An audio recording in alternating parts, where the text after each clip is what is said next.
Bonjour tout le monde, bienvenue sur le cours en Java. Dans cette séance numéro 31, nous allons parler des threads. Le titre est court et simple, mais en réalité nous allons aller un peu plus loin que ça, parce qu'on va également parler de programmation asynchrone, de traitements qui sont en concurrence, de traitements parallèles. Donc c'est plus vaste que ce qu'indique le titre, mais c'est généralement ce qui est le plus recherché par les utilisateurs, et notamment ceux qui apprennent à programmer. Donc on va parler des threads, et on va bien sûr s'étendre un petit peu plus après sur le sujet. Alors un thread, pour faire très simple, puisque on va commencer par là, même si je ferai une vidéo, parce que je ne l'ai pas fait au moment où j'enregistre celle-ci, détaillée sur les threads, les traitements parallèles, etc., en architecture notamment, avec plein d'exemples, d'illustrations, de schémas, etc. Mais pour être le plus concis possible, voyez un thread comme un fil d'exécution. C'est-à-dire qu'on va avoir un thread qui va pouvoir s'occuper d'une tâche, un thread qui va pouvoir s'occuper d'une autre, etc. Et ainsi, ce mécanisme nous permet d'avoir des tâches qui s'exécutent en parallèle. C'est là tout l'intérêt en fait, plutôt que d'avoir un traitement séquentiel qui oblige finalement, qui impose d'avoir une tâche qui s'effectue et qui se termine avant d'effectuer ou de démarrer en tout cas une seconde tâche, une troisième et ainsi de suite.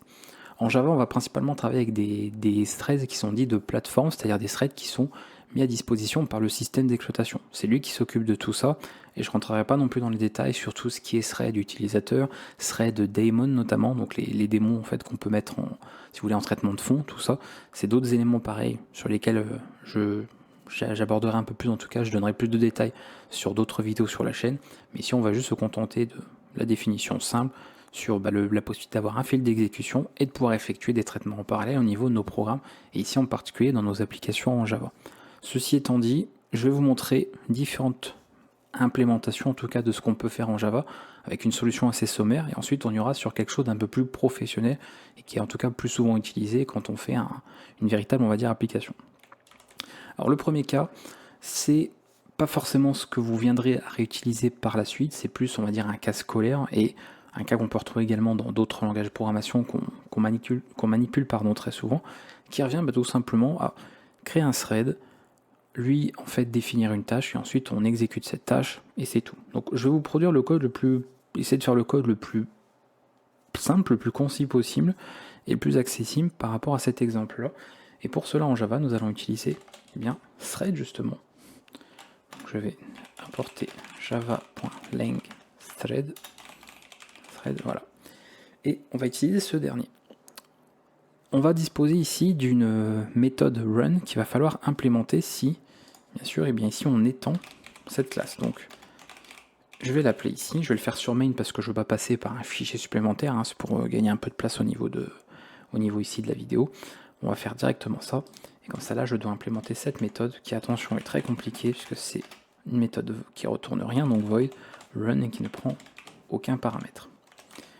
On va procéder par le code le plus simple également, println. Voilà, c'est le traitement précis, on va mettre autre chose à l'arrière. Voilà. Et ici, on va pouvoir directement main, chercher le nom que je voulais, task, ok, new main, et on lance la tâche en question avec non pas run, mais la méthode start, qui va faire ensuite toutes les mécaniques en place pour faire appel à run et effectuer le traitement. C'est véritablement ce qu'on peut faire de plus simple. D'accord, ça va être difficile de faire plus concis que ça.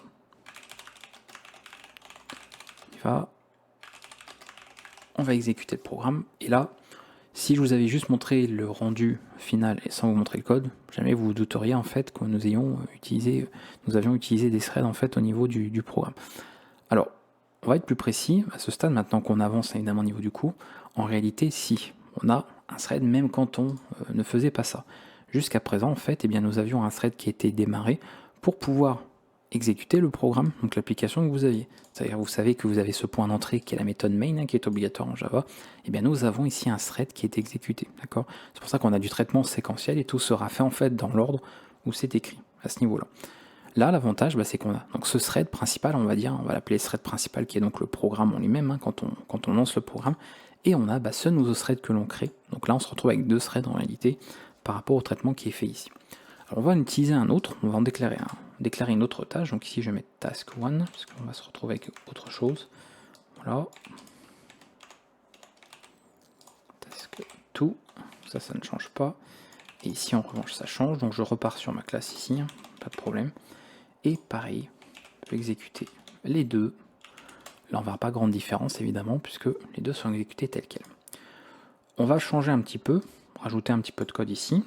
On va directement... non, on va le mettre après. Faire un petit compteur qui va de 0 à 5. Enfin à 4 du coup. Ici... qui affichera la valeur de ce compteur. Et ensuite qui va directement se mettre en pause. Donc ça c'est obligatoirement à traiter les exceptions qui peuvent être déclenchées. On va mettre minimum 1 seconde, donc c'est en millisecondes qu'on passe la valeur ici. Et là on peut avoir un... c'est quoi ça? Interrupted normalement. Exception. Je passe rien puisque je ne vais pas afficher de message, mais vous, si vous faisiez ça proprement, il faudrait le faire. Et ici, voilà, on a tout qui est là. On pourrait ajouter pareil le slows, etc. Mais bon, ça va rajouter du code pour rien, par rapport en tout cas à ce que je vous montre ici. Donc voilà ce que nous avons. La tâche en question, c'est un compteur qu'on incrémente, d'accord. On affiche sa valeur et on attend 1 seconde à chaque itération, en tout cas de la boucle. On va faire ça et je vais exécuter cette fois-ci le code. On aura un petit peu plus de choses en tout cas à montrer ici à l'exécution. Donc voilà ce qui se passe. On observe un comportement. Alors attention, il faut toujours se méfier avec ce qu'on peut observer visuellement, parce que vous pourriez vous dire, en fait, ce que je vois, c'est ce qui se passera dans tous les cas, dans tous les scénarios. Mais peut-être que vous avez eu de la chance, peut-être que l'aléatoire a fait que, d'accord, ou les conditions ont fait que. Donc il faut toujours être méfiant là-dessus. Mais ce que nous avons, en tout cas, c'est un traitement séquentiel, d'accord. C'est-à-dire que, comme vous voyez, chaque thread s'exécute, fait son traitement, et vous voyez, chacun fait ses choses. Donc on a la première tâche et la deuxième qui se font ensemble, chaque itération, et comme ici on a mis des durées d'une seconde d'attente, etc., on voit que ça affiche les 2 0, les 2 1, les 2 2, etc., etc.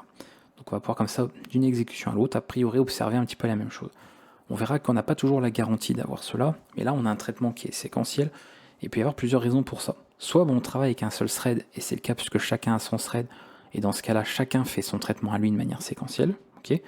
Soit on a un traitement de façon qui est tellement rapide que, ici au niveau de l'exécution de Java, le traitement se fera de manière séquentielle, même si vous vous attendiez à avoir quelque chose de parallèle. Et ça, on va l'observer un petit peu plus tard avec d'autres fonctionnalités ici au niveau de Java. Donc là, chacun a son thread, donc chacun a sa tâche à réaliser, et il peut la faire ensemble. Vous voyez, on n'a pas eu besoin en fait que le premier thread compte de 0 jusqu'à 4 avant que l'autre commence. Vous voyez, ils se sont mélangés en fait, et chacun fait en fait ses valeurs ici. Et d'ailleurs, si on n'avait pas mis le même compteur pour chaque, qu'on avait par exemple créé une autre classe, en fait, deux classes de threads différentes, plutôt que de faire ça dans main, et qu'on avait ici deux classes différentes pour chaque tâche, et on aurait pu mettre un traitement différent pour chacune, et on aurait observé une différence. Mais encore une fois, je voulais rester à l'essentiel par rapport à ce que je vous explique. Il y a déjà pas mal de choses à comprendre ici, rien qu'au niveau de la vidéo. On peut, bien évidemment, permettre de synchroniser tout ça. C'est-à-dire que si on voulait, par exemple, synchroniser deux tâches, enfin un ensemble de threads, pour en fait que l'un attende l'autre, on pourrait le faire. Alors, si on s'amusait par exemple, je vais vous montrer un cas pratique. Bon, c'est vrai que je suis pas forcément obligé de le mettre dans un try, mais bon, c'est pas grave, c'est pour pas enlever du code pour le remettre ensuite. Ici, on pourrait faire un 10, puisque c'est, je rappelle qu'il est en thread 10 join, et on aurait ceci. Ça veut dire, en fait, qu'il va attendre, d'accord. Un thread va synchroniser avec un autre, donc il attend qu'un autre ait fait son traitement pour se terminer aussi. Donc là, le problème c'est qu'on va observer des fois des choses bizarres, puisque là on a ça, et ensuite ils s'attendent mutuellement, mais comme il y en a l'un attend l'autre, A attend B et B attend A, personne n'avance, donc on est bloqué ici au niveau, on a un scénario ici qui est bloquant, mais on verra l'usage par la suite. Donc ce qui est plus intéressant pour join ici, c'est de ne pas faire ça, mais de l'utiliser par exemple ici. De faire task1.join, pareil pour task2. Ils vont donc attendre d'avoir fini leur traitement, et quand le traitement est fini des deux, à la rigueur on peut afficher un petit message pour dire tous les traitements sont finis, sont terminés. En tout cas, tâche 1 et tâche 2 en réalité. Mais bon, comme dans le programme on a écrit que ça, on n'en a pas d'autres, donc on n'a pas autre chose à attendre. G, c'est normal. Est-ce que bien sûr... Hop.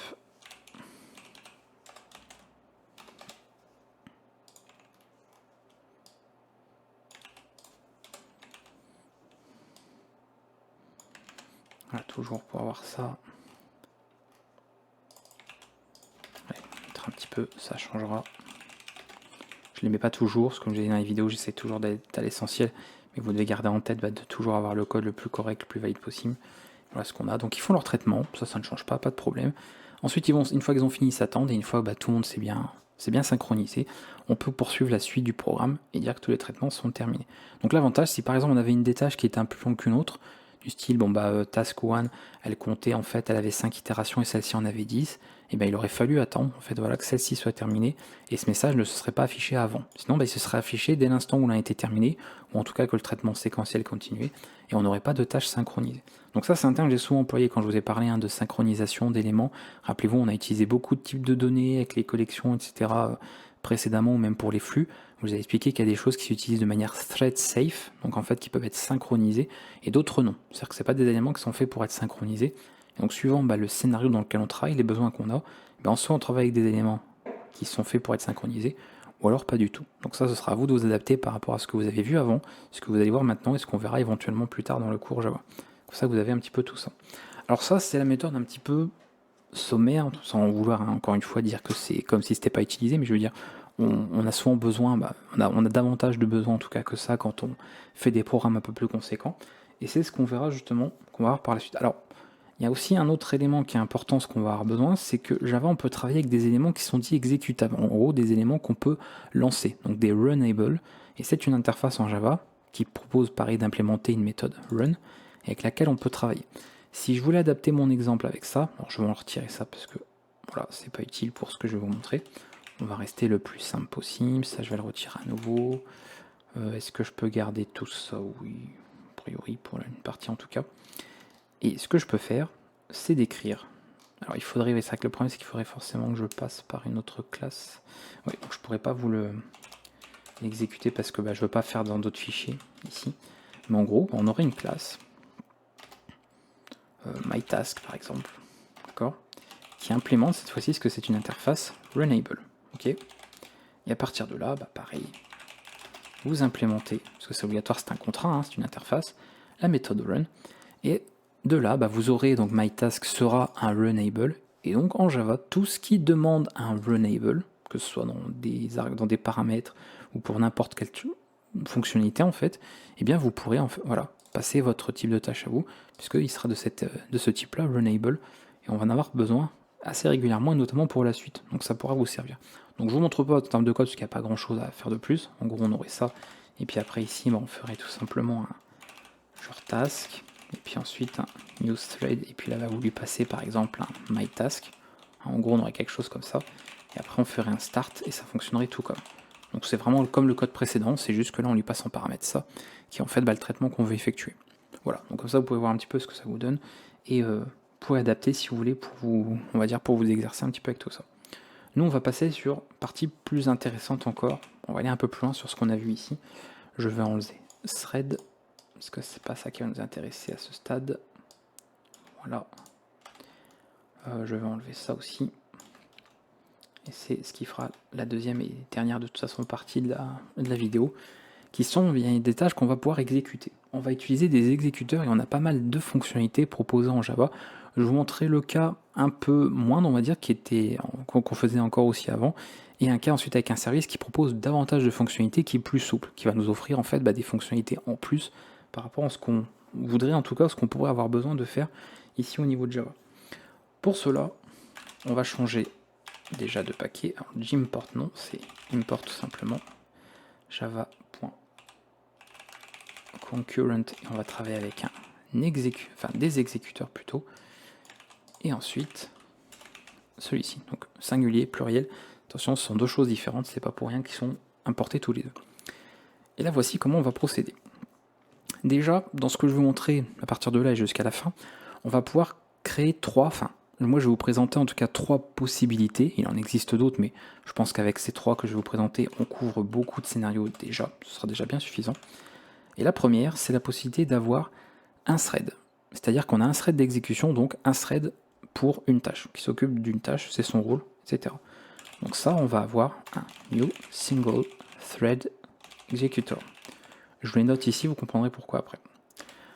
On pourra, dans 2 cas de traitement relativement rapide, mais on a besoin d'avoir un traitement dynamique, et bien avoir un nombre dynamique de threads. C'est-à-dire que si on a une tâche à faire et qu'il n'y a pas de thread disponible, on va en créer un nouveau, d'accord? On peut en créer d'une manière illimitée, alors théoriquement parlant évidemment, mais bon, on pourrait, voilà, sachez qu'en théorie, on peut créer des millions de threads, après on pourrait avoir, c'est le système en tout cas qui est limité, mais après, en tout ce qui n'est pas propre au système, on pourrait avoir en tout cas une limite beaucoup moindre et donc arriver dans des proportions beaucoup plus importantes. Donc là, on aura cached thread, ce qu'on appelle un jeu de thread, donc un ensemble, donc un pool, et on aurait donc plutôt cet exemple-là. De toute façon, je vais vous montrer ça après en termes de code, là je vous les note juste, et en plus moi ça m'évitera comme ça de les retaper à chaque fois, puisque l'autocomplétion se fera comme ils sont notés ici en commentaire. Et enfin, on va retrouver le cas où on a besoin, donc ça c'est pour des traitements plus longs, plus lents, qui prennent du temps, où on va vouloir un jeu de threads, donc un ensemble de threads, mais à taille fixe. C'est-à-dire qu'on ne veut pas 10, 20 threads ou un nombre dynamique, on veut choisir le nombre de threads que l'on veut pour nos traitements, 2, 4, 8, 100, je sais pas. Et à ce moment-là, on va avoir New Fixed Thread Pool. Donc voilà les 3 exemples d'utilisation que je vous montrerai. Encore une fois, il y en a d'autres, mais on va se contenter nous de ceux-là. Donc ici pour l'exécuteur, on va pas s'embêter, de toute façon c'est celui-là. Voilà. On va rester sur quelque chose de très simple.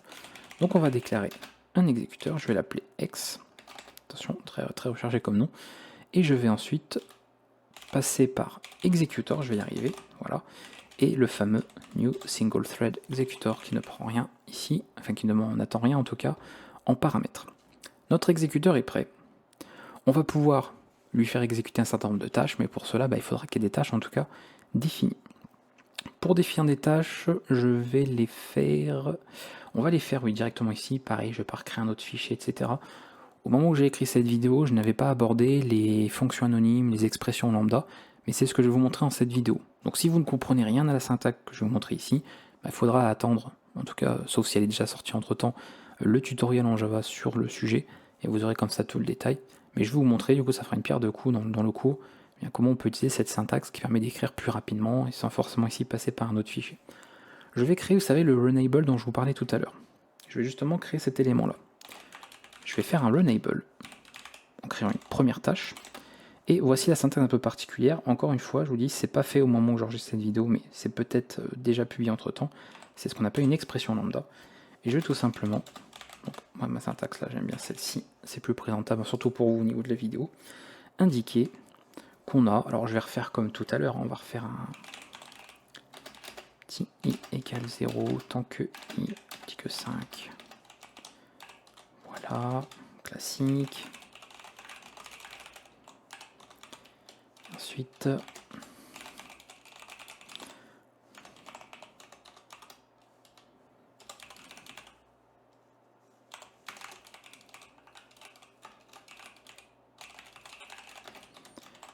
ok, c'est la première tâche.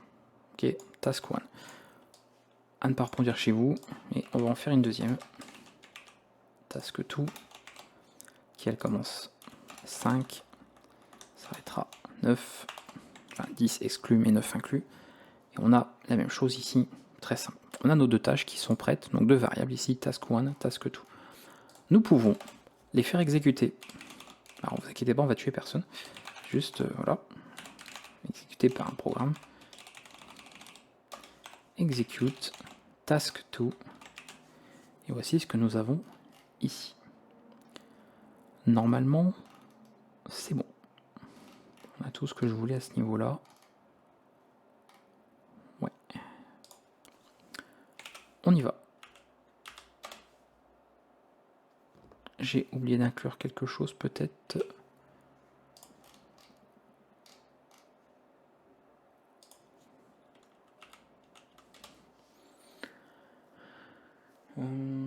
Oui, pardon. Pas content, oui, j'ai oublié le utile. Vous savez, quand j'avais noté qu'il manquait quelque chose. Effectivement. Voilà. Donc on va faire les traitements. 3, 4, 5, etc. Donc là, c'est important ce que vous allez observer à son intérêt par rapport à ce qu'on va voir maintenant et ce qu'on verra pour la suite. Comme ça, on aura un petit peu les différents exemples. Donc, ce qui est intéressant de voir, alors là, on a des attentes parce que bon, il faudrait qu'en fait que je les fasse joindre pour les arrêter, etc. Bon, on va compléter de toute façon par rapport à la suite. On voit que nous avons un traitement séquentiel en fait. Vous voyez, on n'a pas comme tout à l'heure où les éléments se mélangeaient. On devrait par exemple, je sais pas moi, avoir 0, 5, 1, 6, 2, 7, etc. Et là, visiblement, la tâche 1 s'est faite en première et la tâche 2 ensuite. Et ça correspond à l'ordre qu'on a indiqué ici. Pourquoi? Déjà parce qu'on travaille avec un seul thread, tout simplement. Donc ça, ça peut être une première explication, pour ceux qui se demanderaient. Et donc à partir de là, on fait le traitement dans l'ordre où on les a en fait indiqués. On a indiqué qu'on devait exécuter la première tâche et suivi de la seconde tâche. Et comme au niveau du code, c'est cette instruction qui est marquée avant, donc séquentiellement parlant, c'est celle-ci qui sera exécutée et celle-ci ensuite. Ça peut arriver aussi également dans les cas, comme je vous disais tout à l'heure, où on a vraiment un traitement qui va être très rapide, et donc même là où on pourrait avoir un traitement parallèle, si le traitement est très rapide, il peut être exécuté de manière séquentielle tout de même. Donc encore une fois, vous n'avez pas la garantie qu'il sera forcément traité de manière parallèle, en tout cas asynchrone, s'il peut être suffisamment rapide pour être traité de manière séquentielle. Donc il y a comme ça plusieurs choses qui peuvent dépendre, de tout ce qui peut être fait ici. Donc on complétera, parce qu'on va voir bien sûr ces autres cas notamment, qui vous allez voir, vont permettre de travailler autrement. Donc ça, c'est un cas un peu spécifique, on va dire, c'est pas celui qui nous intéresse le plus, parce que nous on va utiliser notamment un service. D'accord? On va se contenter, en fait, on va aller plus loin un petit peu dans les possibilités, et on va pour cela, on va utiliser exécuteur tout seul, utiliser un service qui est un peu plus complet. Donc je change juste ça. D'accord? Voilà. Et ici, par contre, l'intérêt c'est de stopper l'exécution pour que ça libère, que ça stoppe les threads, etc. Tout proprement, ce qui évitera d'avoir ce qu'on avait tout à l'heure, finalement la tâche qui se terminait pas. Ici. Alors on pourra avoir des terminaisons, mais comme ici j'utilise pas mal de choses, comme là, la pause, etc. C'est pour ça, si j'avais juste de l'affichage, ça poserait pas de problème. Donc selon ce que vous avez dans le code de vos tâches, vous récupérerez l'accès au prompt depuis votre console ou pas. Tout dépend de ce que vous avez écrit comme code, mais c'est pas ce qui est important ici. Donc je résume, on a un exécuteur service, on passe toujours par ça, d'accord? Mais ici on ne doit plus faire ça, parce qu'il faut passer par autre chose, et on a ces deux-là. Voilà. Comme je vous disais, le nombre de threads dynamique ou un nombre fixe. Moi je vais utiliser ici un nombre dynamique, puisque le traitement est relativement rapide, on n'a pas un traitement qui est lent ici, donc on peut largement passer par ça, et il n'y a pas de problème. On a les différentes tâches, et on pourra comme ça ensuite les faire exécuter, etc. Donc on va avoir vraiment pas mal d'éléments. On peut faire ça. Je pense que je vais rien rajouter de plus ici par la suite. Et voilà ce qu'on observe. Et là, vous voyez tout de suite, on remarque la différence par rapport à tout à l'heure. On a bien récupéré l'accès au prompt, donc le programme s'est bien arrêté, il n'y a pas de souci. Voilà, il n'était pas en pause. Donc on a bien ça qui est fait. Je relance une deuxième fois et vous voyez que l'ordre est différent. On a véritablement un traitement qui est parallèle. On n'a pas quelque chose de très long pourtant. On fait qu'incrémenter un compteur 5 fois, quelques itérations. Mais vous voyez que on a à nouveau, et c'est là tout l'intérêt de ce qui est traitement parallèle, d'avoir un traitement qui se fait effectivement de manière asynchrone. Donc attention, là, vous ne pouvez pas vous dire l'ordre sera toujours celui-ci ou celui-là, puisque non, c'est fait en parallèle, donc ça suivra l'ordre d'exécution qu'il faut.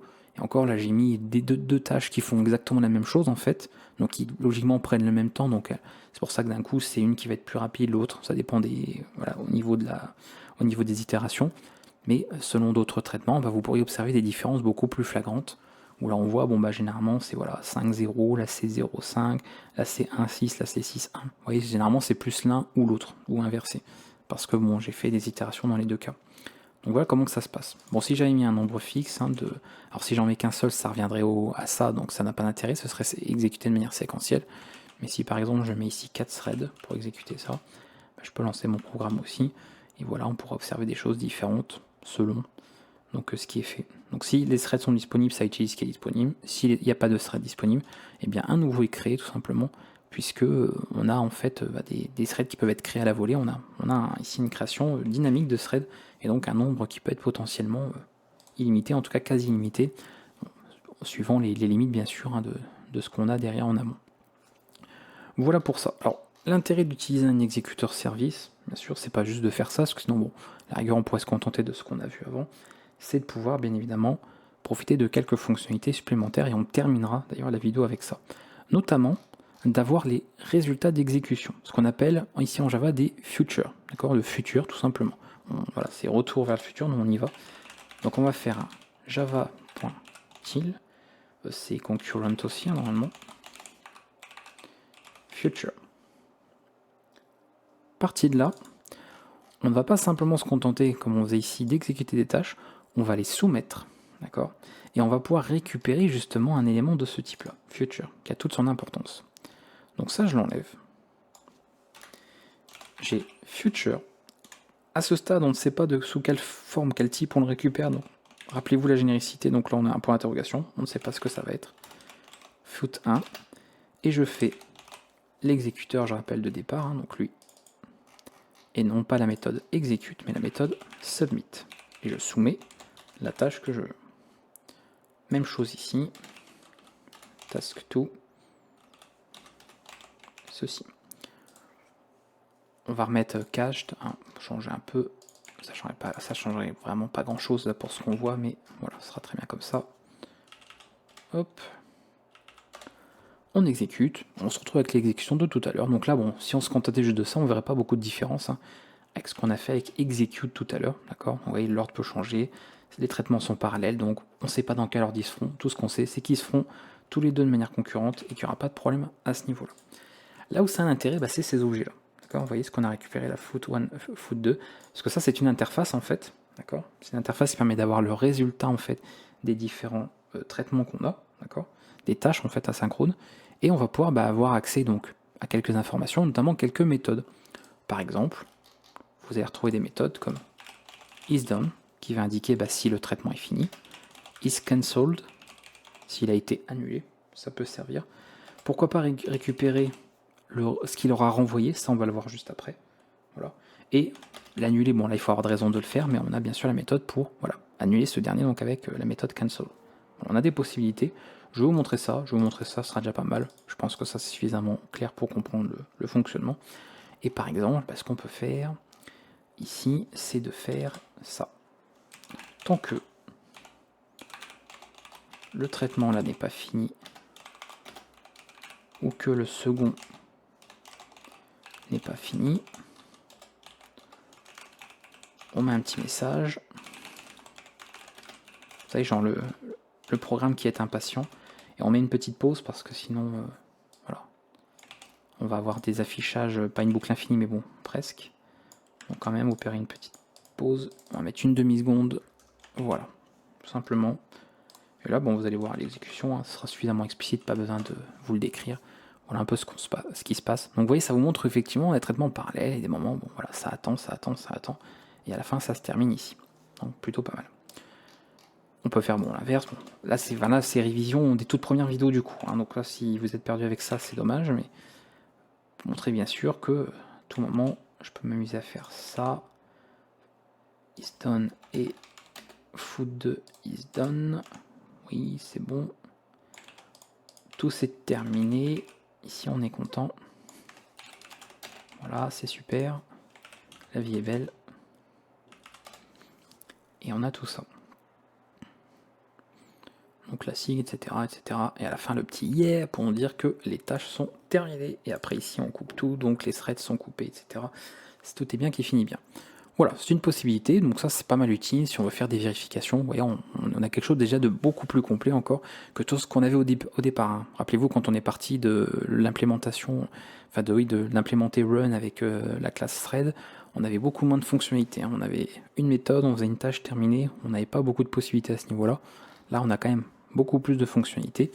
Et pour finir, ce que je vous avais montré avec la méthode get notamment, on va pouvoir récupérer un résultat, et pourquoi pas récupérer ça sous forme de chaîne de caractères.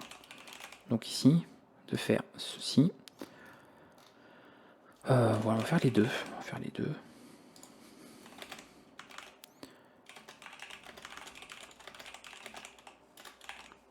Voilà. Donc là, bien sûr, vous, dans un vrai programme, il y aurait autre chose. Hein. Je suis... Bon, pas rien, j'ai fini aussi, voilà, on s'en fiche. Voilà. Donc deuxième argument de la méthode submit, pour récupérer ça sous forme de chaîne de caractères. Et ça, c'est les résultats, et c'est ce que vous pourrez récupérer avec la méthode get. Donc là, ce que ça veut dire, visiblement, c'est ça. Ouais, faire ça comme ça. Alors le problème, c'est qu'il faut protéger le code ici. Donc try, parce que sinon il va pas être content, parce que get, hein, on pourrait avoir quelque chose qui est pas dit en fait, hein, qu'on ait quelque chose, ça peut déclencher une exception. System.out println. Et d'ailleurs, ça peut déclencher, je pense, une interrupted et il me semble une execution. Ouais, il y a deux petites exceptions qui peuvent être déclenchées avec ça, si je dis pas de bêtises. Donc on va tout capturer en un seul, c'est pour l'exemple de toute façon. Donc get, voilà, parce que comme je parle en même temps que c'est pas n'importe quoi, je capture tout de manière globale, ça ira très bien pour le code ici d'exemple. Voilà, et puis pourquoi pas, bon, un petit else if, hein, j'ai envie de dire. Foot 2, et s'il y a ça, on renvoie ça et c'est tout bon. Voilà, possibilité. Donc après, bien sûr, vous pourrez compléter avec des choses plus intéressantes, hein, c'est comme toujours. J'essaie de faire des exemples les plus simples possibles pour que ça ne vous bloque pas à la compréhension des concepts théoriques. Mais vous voyez un petit peu le truc. Alors, par contre, on n'a pas eu Marie, c'est normal, puisque oui, de toute façon, il faisait que l'un ou l'autre. Donc en fait, oui, c'est ça que je voulais faire moi. Je voulais pas. Voilà, tranquille. Tranquille, tranquille. Hop. Comme ça, on pourrait faire pour chaque. Donc on peut traiter les informations comme on veut. Et à la fin, normalement, les deux ont fini. Voilà. Ils ont bien fini leur tâche. Donc c'est une possibilité. Voilà, si vous avez besoin de renvoyer un résultat à la fin de l'exécution de la tâche, bah, sachez que vous pouvez le faire grâce à ça, au future, ça sert à ça, c'est magnifique. Et après, bah, vous pouvez bien sûr récupérer ce qui a été renvoyé. Et ça peut servir. Voilà, si vous en avez besoin, vous voyez, on a quand même un système plus complet que ce qu'on avait vu au tout début. Nous, on va s'arrêter là. On a vu plein de choses. On peut encore une fois aller plus loin, comme pour les dates, comme pour tout ça. Il existe plein d'autres classes, d'interfaces, d'implémentation possibles en Java. On peut faire tout un tas de choses suivant des traitements qu'on veut, de la synchronisation. On n'a pas parlé par exemple de verrou, de sémaphore, voilà, de mutex, tout ça. On pourrait voir plein d'autres choses encore une fois, mais voilà, il faut avoir des besoins spécifiques pour tout ça. Donc vous serez sûrement amené ou pas peut-être à vous en servir. Mais là, vous avez déjà de quoi au moins toucher un petit peu à du traitement asynchrone pour faire des traitements parallèles. Et pourquoi pas de voir à quoi ça peut servir. Alors pour ceux qui se posent la question de l'utilité pour finir cette vidéo, sachez que ça peut servir par exemple quand vous voulez un programme. Parce qu'on abordera les interfaces graphiques dans ce cours par la suite. On pourrait avoir la partie en fait qui garde l'affichage de l'interface graphique, parce que comprenez que quand vous voyez quelque chose qui reste affiché à l'écran, c'est pas juste un truc qui reste affiché à l'écran. C'est on dit dans une boucle infinie en fait, eh bien tant qu'on n'a pas quitté le programme, tu affiches et tu mets à jour en fait le rendu, donc l'affichage, et c'est pour ça que vous voyez des fenêtres sur votre écran. Donc on pourrait avoir un thread qui se charge de ça, de l'interface, comme on pourrait avoir un thread qui fait un calcul. Parce que si vous n'utilisez pas de traitement parallèle, ça veut dire qu'au moment où vous faites un calcul, vous bloquez en fait l'interface, et donc la personne ne pourrait plus cliquer sur des boutons, ne pourrait plus s'en servir, tant qu'un calcul en fait est en cours et devoir attendre qu'il se termine pour pouvoir réappuyer sur un bouton et de récupérer la main finalement sur l'interface. Donc vous avez bien remarqué que quand vous utilisez des programmes avec des interfaces graphiques, tout est interactif, vous pouvez utiliser plein de choses en parallèle, c'est du multitâche, parce que justement on a des traitements qui sont effectués en parallèle, d'autres qui sont synchronisés, et c'est tout ça qui rend l'ensemble asynchrone et qui permet ce traitement en fait parallèle et on va dire en concurrence de plein de choses différentes à la fois. Voilà, je pense qu'on a été assez clair, qu'il y a eu beaucoup d'éléments à donner. S'il y a des questions, c'est comme d'habitude, n'hésitez pas à poser des questions, n'hésitez pas à mettre en pratique tout ça, parce que les exemples que je donne sont quand même toujours assez courts, assez sommaires, donc vous avez moyen de tester sur des choses un peu plus poussées, servir par exemple des collections et tout ce qu'on a pu voir précédemment, parce que nous on va passer sur un autre élément, on va parler des bases de données pour la suite, et après on abordera un autre chapitre de Java, notamment les interfaces graphiques, je pense, à moins qu'on voie du réseau avant, je sais pas trop, je sais pas encore choisi précisément dans quel ordre on voit pour la suite, mais bon, sachez que c'est prévu, voilà, il y aura du réseau, il y aura de l'interface graphique, et prochainement, la prochaine séance, on attaque une partie en tout cas sur les bases de données, pour voir comment travailler avec une base de données SQL avec Java, très simplement aussi avec tout un tas d'outils et de fonctionnalités natives en tout cas, ou quasiment, du langage. A bientôt pour la suite du cours.